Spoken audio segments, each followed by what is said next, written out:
Hey guys, what's going on? It's your boy Solar Legion. Yes, I've changed my YouTube handle now. There's a reason for it, but I don't need to go into that right now. I just thought I'd do a little video sort of discussing this whole situation with games right now. Um, and this whole remastered generation we're living in. I've already done a lot of videos talking about remasters and why I think remasters can be a good thing, but also why I think they can be a bad thing. And I still stand by my comments, but ones that I just never understand why. It's more so Sony than anyone else at the moment. Feel like it's a good idea to remaster games that came out a year ago, 2 years ago, especially PS4 games. I believe we're getting a Horizon Zero Dawn remaster, and I think to myself, why? Why do we need a remaster? Why do we need to spend, another £60 or whatever on a game that I can go out and buy for £10? You know what I mean? And I believe that when you play the PS5, if you're playing it on a PS5, it increases the game anyway. It already makes some updates to the game. And it's like the Last of Us Part 1 remastered, where they already did a Last of Us Part 1 complete game, and then they did a remaster for that. And I'm like, why? I believe we're also getting a Days Gone remaster, you know, and I don't even know about like Spider-Man and whatever. And it's just like, it's just gone beyond a joke now, really, because in my opinion, if you're going to remaster something, it means because a lot of people need to realize, remaster and a remake are completely different things. Remake is taking a game and completely building it from the ground up, and it's completely different to the original game, i.e. Resident Evil remakes, and obviously the Silent Hill 2 remake coming out. And then a remaster is where you basically take the original game and just give it a fresh lick of paint, um, pretty much, and maybe add a couple of extra things here and there, right? And, I believe a remaster can be a good thing if I'm not really talking about remakes here, because remakes, like I said, are completely different things. And I think remakes, when they're done right, are really well done. Resident Evil 2 remake, obviously, is one that a lot of people say stand up by saying, it's probably one of the best remakes they've done in a long time.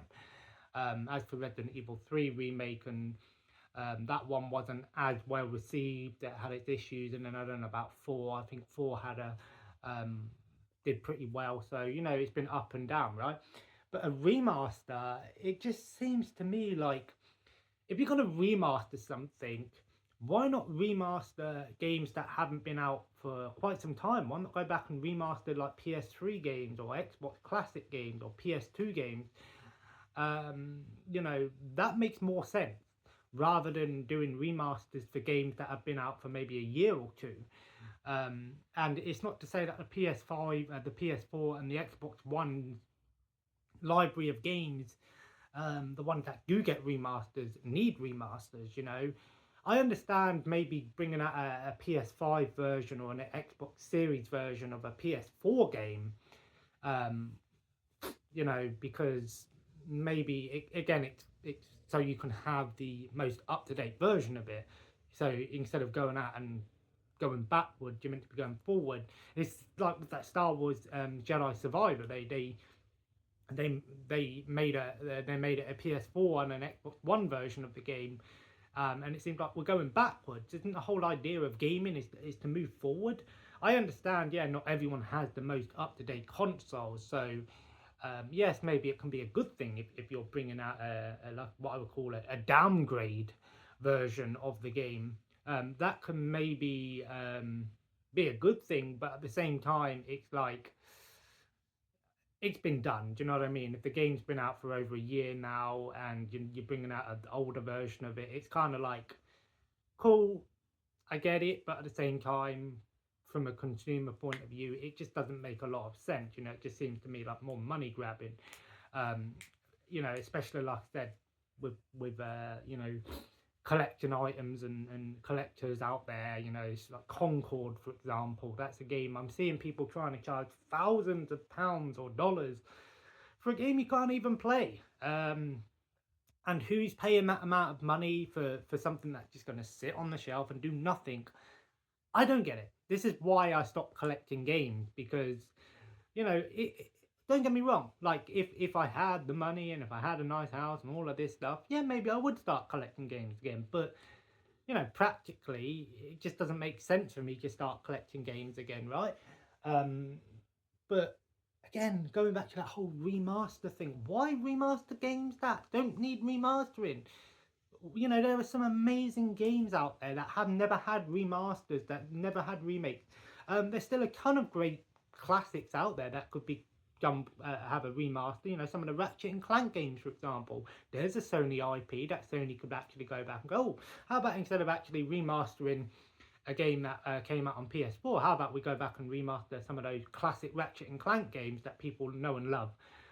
You know, like Naughty Dog did with, I think it was Naughty Dog or whatever, or did with the original Crash Bandicoot games. Those were remakes, but they were good because they took what was great about the original games and upped it for the modern generation and made it more playable.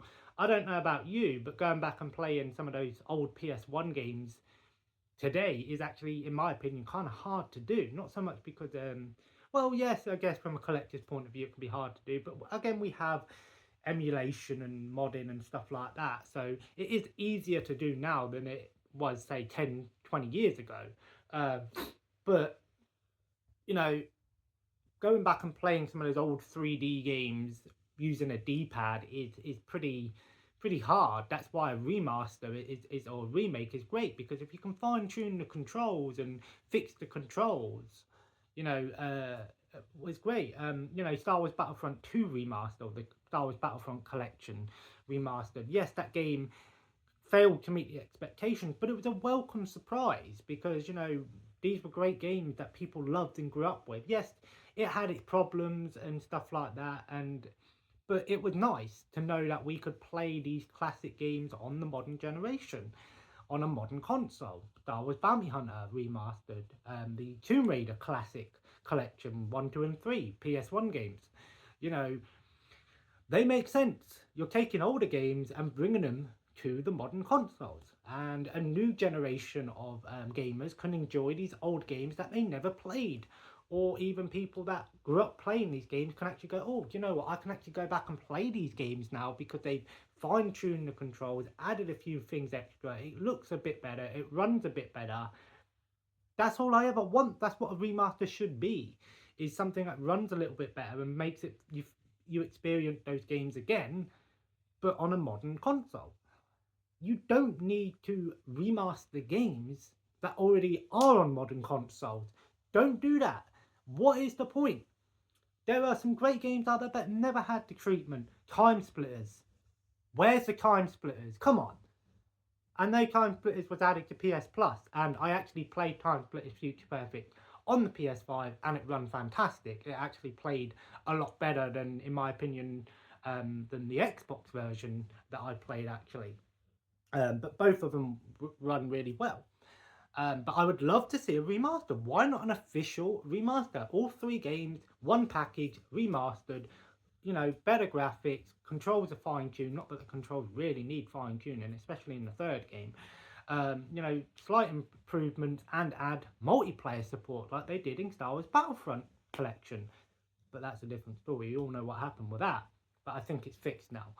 But, you know, again, and as I was saying to my friend the other day, it just seems to me that more and more games that come out now are just riddled with problems. You know, why do you need to bring out a game so quickly? And I feel like it's kind of like a little bit of shared responsibility, because I feel like a lot of people, especially fans, can be toxic, and you know, it's like Cyberpunk. People were getting death threats and all of these crazy things. Bring the fucking game out now. We need it right now. No, be patient. You know, good things come to those who wait. I'd rather wait an extra 2-3 months for something to come out, and then when it's out, I've got a complete game, rather than a game that comes out and is riddled with bugs, riddled with problems. Yes, you will. Yes, we live in a generation where those bugs and issues can be fixed with patches and updates, which is fantastic. But at the same time, if I've gone out and spent £70 on a new game and it's virtually unplayable, well, it's just ridiculous, because at that point I go, so now I'm going to have to wait another 2-3 months for it to become playable again. So by that logic, you should have just waited the extra 2-3 months, then brought the game out, so then I could have played it day one and it wouldn't have had any problems to begin with. You might have the occasional little problem here and there.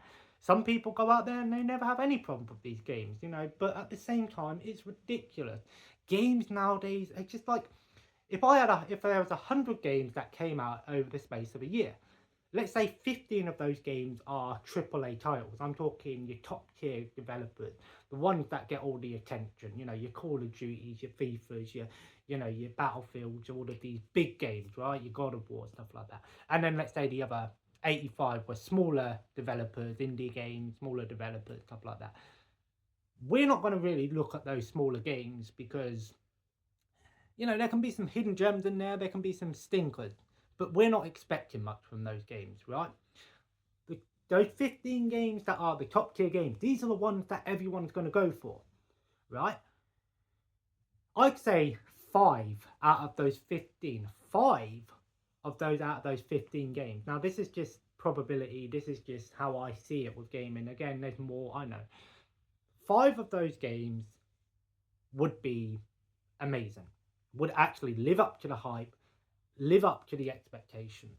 Those other 10 games, they're going to have problems. They will not live up to the hype. They will have problems, and then you're going to have to be waiting months and months and months before they're fixed. No Man's Sky, for example, that was another game that was meant to break the boundaries and really be the next big thing. It took a couple of years, and now it's a fun game. You know, again, Starfield, another one that was meant to be another huge game. Everyone was open up for it. When it came out, it had a lot of problems. Yes, it's a lot playable now, but still. Cyberpunk, as I mentioned, another one, top tier game, was meant to be the next big thing. Riddled with problems. Yes, it's playable now, but it just, you know, it's ridiculous now how gaming has become. Yes, as I said, we do have a lot more accessibility options with patches and updates and things like that. Whereas back in the day, if you brought a PS2 game or PS1 game, if the game was bad, that was it. You know, you spent your money. They didn't give a shit, mate. You weren't getting no updates. You weren't getting no fixes. But that was it. You know, we appreciate those games more because we knew that was it. And we were pissed off if those games were shit because there is nothing. But at the same time, it was either that or nothing. Simple as. And that's what I mean. There are tons of games out there now. There are hundreds of thousands of games you can play. I've gone back and started playing Oblivion last night. And do you know what? I had a great time with it. I've heard that's meant to be getting a remaster too.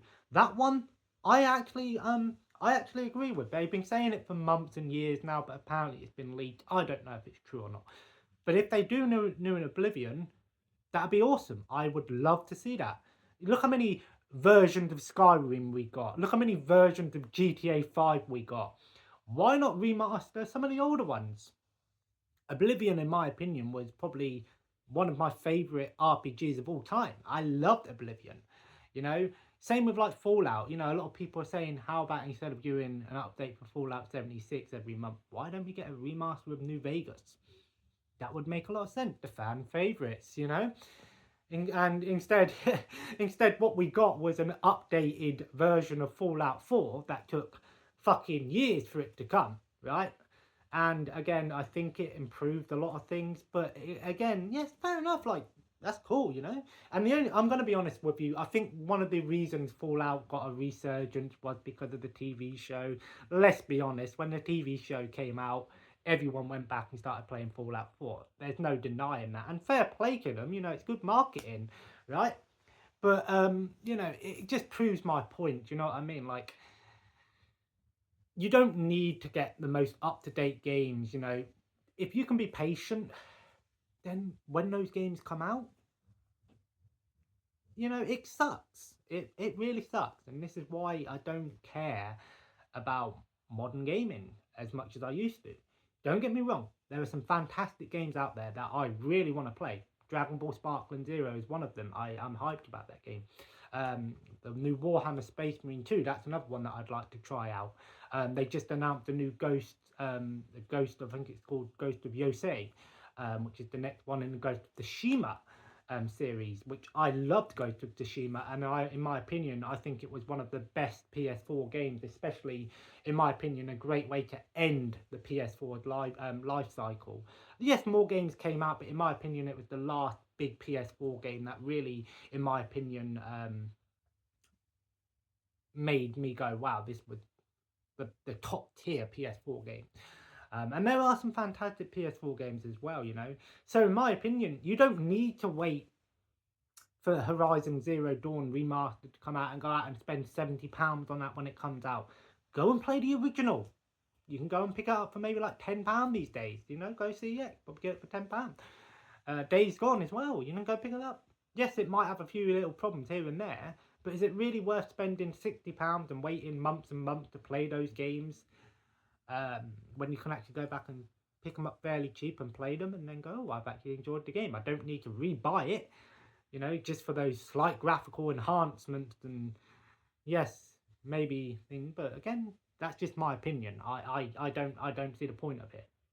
You know, if I've never played the game, then yes, I'll probably go with the most recent version of the game, which would be the remastered one. If I've never played the game, if I've played it already, I don't need to play the remaster, unless it's an old game like the Devil May Cry remasters, like the Prince of Persia remasters, like, you know, uh, what other remaster, like even the Star Wars Battlefront remastered, for example. You know, if it's an older game, maybe I will play the remastered version, because if it's going to be improved, yes, I know not all of them. I know, don't even get me started on the Battlefront 2 remaster, although I never really had any problem with it. I enjoyed it. But anyway, I digress, you know. So that's just my opinion. I do not see the point of it. And it just sucks that this is what gaming has become. You know, gaming has become a gamble. That's how I see it. You know, I'm a firm believer in I'd rather play a game for myself than judge it on what other people have said about it. You're talking to someone that played a lot of Dynasty Warriors 9, and I admit it wasn't a great game. I had a lot of problems, but I enjoyed it. You know, everyone's entitled to their own opinion. Everyone's entitled to enjoy something. If everyone else is playing one game and you're playing a complete opposite game to them and they moan at you about it, well, that's the thing. You're talking to someone, like I said, went back and played Oblivion. Yes, I'm going to be honest with you. Oblivion does need a remaster. It is still a bit choppy. I ain't going to lie. Playing it on a PS3 is choppy. The game is very choppy, but it's still playable and it's still enjoyable. A remastered version would be awesome. They did it for Skyrim. Same with GTA.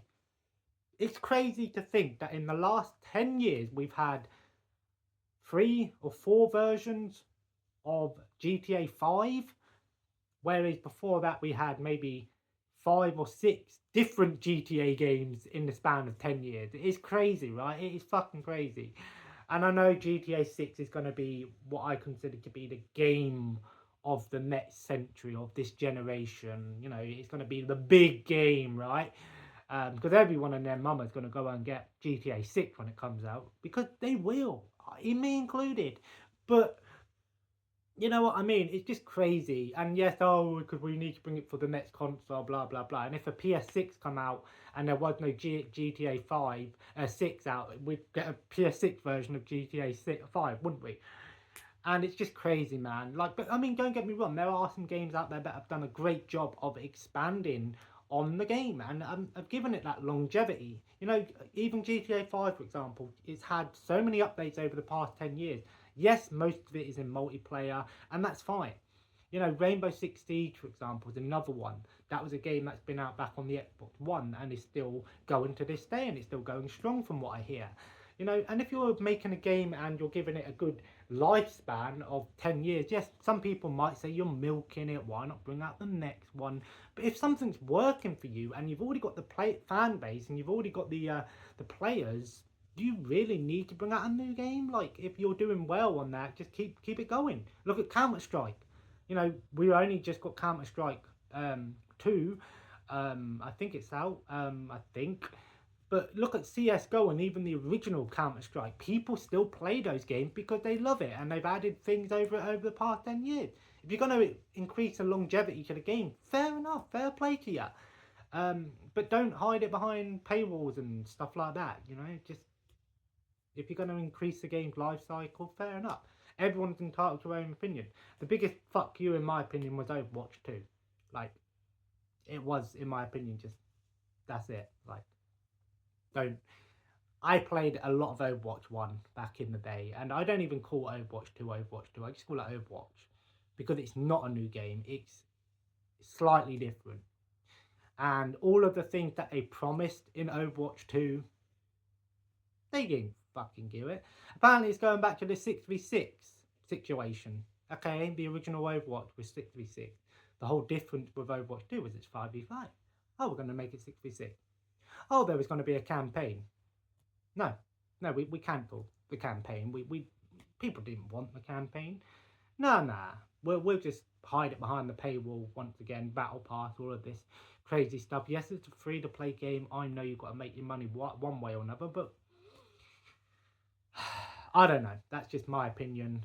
Overwatch 2 was, in my opinion, just the biggest fuck you to fans of the game, and it just sucked, you know. Not saying that it's a bad game, but I've always had a love-hate relationship with Overwatch, and I just felt like when they cancelled the single player or the co-op modes, and they still had the audacity to release the 3 levels that they did do and then charge people for it, it's just like, it was the biggest fuck you I've ever seen. Like, come the fuck on. You mean to tell me that you didn't have the need for it? You did have the need for it. You just couldn't be fucking arsed to do it. You'd rather just continue to make your money this way, right? But then again, it's all about the money. But I digress. I just wanted to let that out there, this rant of remasters, modern gaming.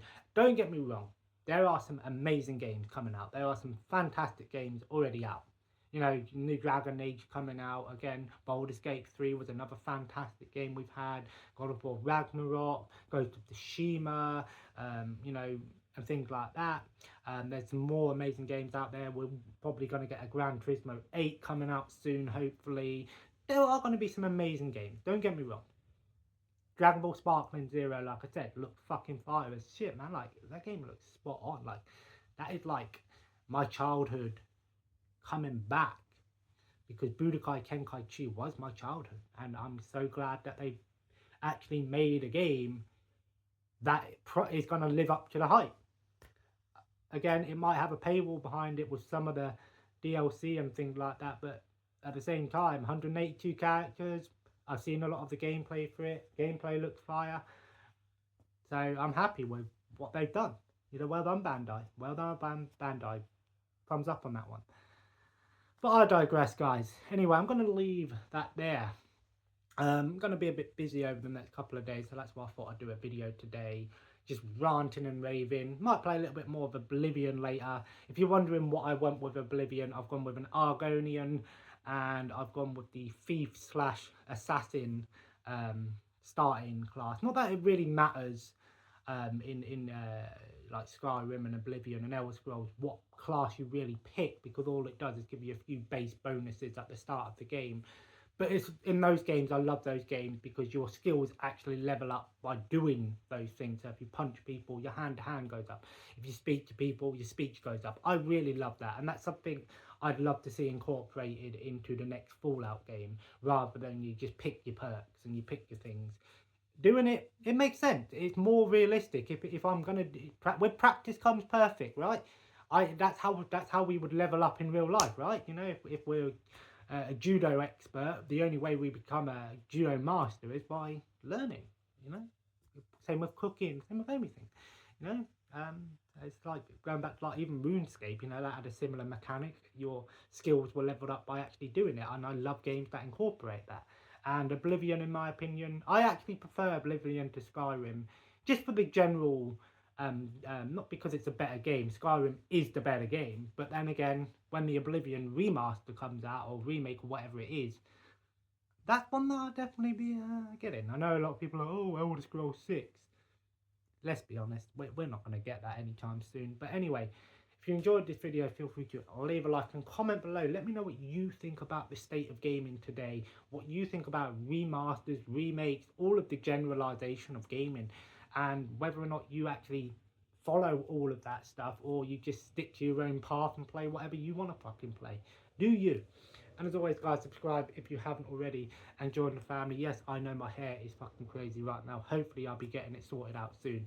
And as always, I will see you in the next video. Have a nice day and take care.